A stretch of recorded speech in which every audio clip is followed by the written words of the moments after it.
Oke, disclaimer dulu buat teman-teman semua. Jadi di sini gue bakal ceritain suatu kisah atau kejadian yang mungkin sensitif buat sebagian orang. Dan juga video ini gue khususin buat teman-teman yang umurnya 18 tahun ke atas. Karena berisi penggambaran tentang kriminalitas dan perilaku ekstrim kepada korban. Jadi buat kalian yang masih di bawah umur, mending cari channel yang jauh lebih family friendly. Karena di sini gue bakal nyeritain kasus kriminal dari seorang pria yang melakukan tindakan menyimpang kepada anaknya sendiri. Penyimpangan ini dilaporkan telah berlangsung selama beberapa tahun. Sampai suatu ketika, semua itu kebongkar gara-gara tingkah aneh dari putrinya tersebut. Gimana awal mula kasus ini? Apa sebenarnya yang terjadi dengan keluarga tersebut? Dan kemana perginya ibu mereka hingga terjadi kejadian menyimpang seperti ini? Tonton video ini sampai habis, biar kalian ngerti kalau di luar sana banyak banget orang-orang yang gak bisa ngontrol hawa nafsunya. Karena yang menakutkan itu bukan hantu teman-teman, tapi manusia yang udah kehilangan hati nuraninya. Selamat datang di Paranoia.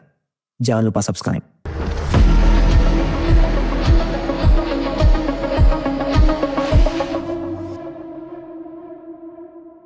Sebelumnya gue mau ngajak kalian jalan-jalan dulu nih ke sebuah desa kecil di Polandia Utara namanya Czerniki. Tulisannya Czerniki, gue gak tahu bacanya gimana, tapi nanti kalian koreksi aja di kolom komentar. Kalau kalian cek di Google Maps, ini tuh desa yang adem banget, rumah-rumah sederhana dan kebun di mana-mana. Populasinya cuma sekitar 200-an orang. Kalau di Indonesia mungkin kayak dia di perkampungan, di pedalaman gitulah, yang tetangganya tuh bisa saling kenal satu sama lain. Tapi di tengah ketenangan desa ini ada satu rumah yang agak tua. Catnya udah pudar dan di halaman depannya dipagerin besi sederhana. Sebuah rumah yang nyimpen rahasia kelam bertahun-tahun. Sampai akhirnya kebongkar dan masuk ke headline berita di berbagai negara. Beritanya bahkan diliput oleh media besar kayak The Straits Times, Associated Press, sampai situs berita internasional News dan Tuko. Rumah ini dihuni oleh Piotr Gerasik selaku kepala keluarga bersama Hanna istrinya dan 12 anak-anaknya. Tapi pada tahun 2008 sang istri jatuh sakit yang membuatnya meninggal dunia di usia 38 tahun. Pada saat itu umur Piotr 39 tahun dan dia harus membesarkan anak-anaknya sendirian. Bayangin anak-anaknya tuh ada 12. Bisa dibilang dia tuh single father gitu ya, dan harus ngerawat dan membesarkan ke-12 anak-anaknya. Setelah beberapa tahun kemudian, beberapa anak Piotr minggat dari rumah karena gak betah sama sifat ayahnya yang temperamen. Selain itu Piotr juga orang yang males, yang bikin dia gak kerja dan cuma ngandelin bantuan sosial dari pemerintah Polandia. Dari beberapa anak yang minggat tersebut, salah satu anak ada yang bernama Kasia yang mengidap Down syndrome. Saking bencinya sama ayahnya, dia bahkan bilang kalau Piotr adalah monster, bukan manusia. Beberapa anak itu pergi dan meninggalkan sebagian anak lainnya di rumah. Gak ada berita yang nunjukin siapa aja anak yang pergi dan siapa aja anak yang menetap di rumah. Yang jelas, di rumah itu tersisa tinggal Piotr dan beberapa anaknya. Salah satunya bernama Paulina yang nanti bakalan punya hubungan terlarang sama ayahnya sendiri, yaitu Piotr. Paulina ini orang yang cantik. Dia tinggi, kulitnya putih, rambutnya merah, badannya semok. Intinya semua hal kecantikan itu ada di dia, yang bikin ayah kandungnya ini jatuh cinta sama Paulina. Waktu umur 17 tahun, Paulina mulai bekerja di toko roti. Sedangkan ayahnya ya masih nganggur di rumah. Warga di desa ini ngelihat keluarga Piotr layaknya kayak keluarga biasa. Yang bahkan ada tetangga yang bilang kalau Piotr itu sosok ayah yang baik, gak mabuk-mabukan, dan malah sering main sama anaknya di hutan buat nyari jamur. Tapi semua pandangan orang di sekitar udah berubah setelah mengetahui tindak kriminal Piotr. Semuanya berawal dari tahun ketiga Paulina kerja di toko roti. Awalnya badan dia itu kurus, sampai satu ketika teman kerjanya ini mulai merhatiin perubahan badan dia yang menjadi gemuk secara signifikan. Lo lagi hamil ya? Dan dijawab dengan, enggak kok.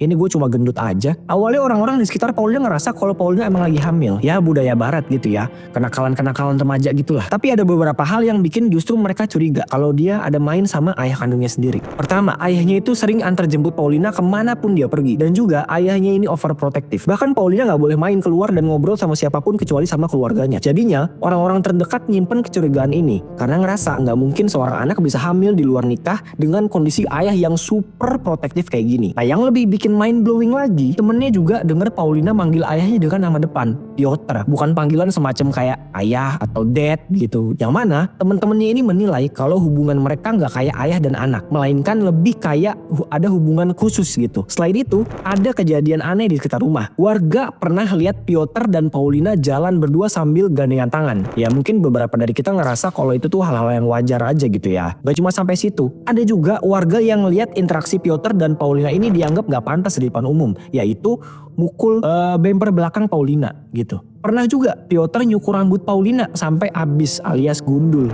Katanya biar gak ada yang tertarik sama Paulina. Seiring berjalannya waktu, tibalah saat kelahiran anak Paulina. Dia pun minta cuti sama bosnya di toko roti selama 3 minggu. Nah waktu dia balik kerja, teman-temannya ngeliat kalau perut dia itu udah kecil. Bahkan dia tuh selalu kelihatan kayak orang capek gitu. Nah long story short, ada salah satu teman kerjanya yang secara gak sengaja ngeliat isi pesan Paulina sama Piotr. sama ayahnya. Di situ tertulis kalau Piotr ngerasa capek ngurusin bayi dan butuh Paulina buat pulang secepatnya. Nah disinilah nih temennya mulai yakin kalau ada sesuatu yang gak biasa nih antara Paulina dan ayahnya. Karena khawatir sama bayinya, temennya Paulina ini langsung melaporkan penyimpangan ini ke polisi. Dari sinilah temennya mulai merasa yakin kalau ada yang aneh dengan hubungan Paulina dan ayahnya. Polisi langsung datang ke rumah keluarga Piotr pada tanggal 15 September 2023. Awalnya mereka cuma mau memeriksa laporan dengan menginterogasi Paulina. Nah tiba-tiba Paulina mengakui kalau dia memiliki hubungan yang gak pantas dengan ayahnya sendiri yang udah berjalan selama 4 tahun. Dalam momen interogasi ini, polisi menjelaskan bahwa hubungan yang gak pantas antara anggota keluarga merupakan salah satu tindak pidana. Tapi gak cuma pengakuan penyimpangannya. Ternyata Paulina juga ngasih tahu ke polisi kalau bayinya ada di basement. Di sini tuh polisi heran gitu.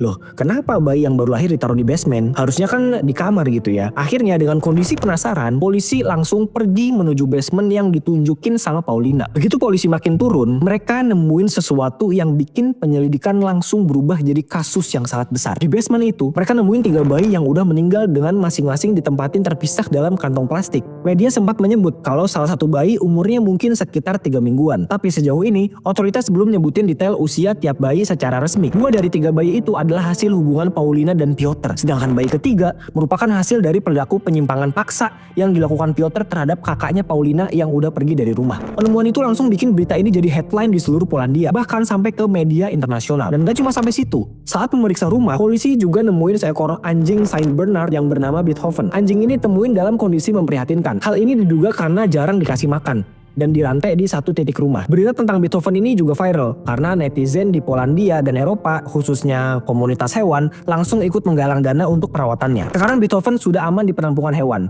dapat perawatan medis, dan mulai sehat lagi. Tapi selain itu, ada hal yang lebih memprihatinkan lagi tentang keluarga ini. Gue gak ngerti ya, psikologi apa atau gangguan mental apa yang diderita sama Piotr. Karena di keluarga ini, yang dikasih makan enak itu cuma Paulina. Dia sering makan enak, dibeliin make up, dibeliin baju, dan kenikmatan-kenikmatan yang lainnya. Sedangkan anak-anak Piotr yang lain cuma makan sereal sama nasi. Baju juga gak ganti kalau belum sebit-sebit banget gitu. Setelah kasus ini terbongkar, kota Zerniki atau Czerniki yang biasanya sepi langsung jadi rame. Wartawan dari seluruh Polandia, bahkan Inggris, Jerman, dan Prancis datang buat meliput kasus ini. Banyak warga bilang mereka ngerasa dibohongin sama penampilan luar rumah itu. Mereka pikir Piotr cuma ayah biasa, tapi ternyata di dalam rumahnya ada rahasia kelam. Ada juga yang bilang mereka sebenarnya udah pernah curiga sama Piotr, tapi nggak berani buat mengkonfrontasi langsung. Pada akhirnya Piotr Gerasik didakwa dengan 3 tuduhan penghilangan nyawa, serta tuduhan lain terkait hubungan yang terlarang oleh hukum. Paulina juga menghadapi tuduhan yang sama, meskipun Paulina masih dianggap belum bersalah sampai pengadilan yang memutuskan. Kalau dia terbukti bersalah, mereka bisa menghadapi hukuman seumur hidup. Hingga update terakhir per 28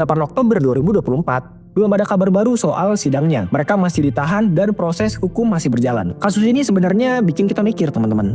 Kadang bahaya itu nggak selalu datang dari orang yang kita pikir itu orang jahat gitu. Atau yang terlihat nyeremin.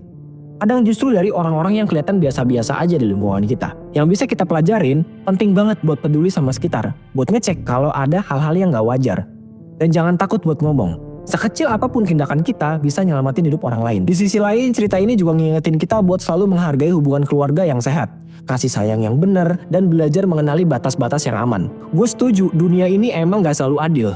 Tapi kita bisa milih nih untuk jadi bagian dari solusi atau bagian dari masalah. Jadi, semoga cerita ini bisa bikin kita lebih peka, lebih peduli, dan lebih berani ambil tindakan kalau ada sesuatu yang ngerasa salah. Karena kadang tindakan sederhana kita bisa bikin perubahan yang besar. Kalau gitu gue Pratama Prasetya pamit. Mohon maaf jika ada kesalahan kata dan perilaku gue. See you on the next one.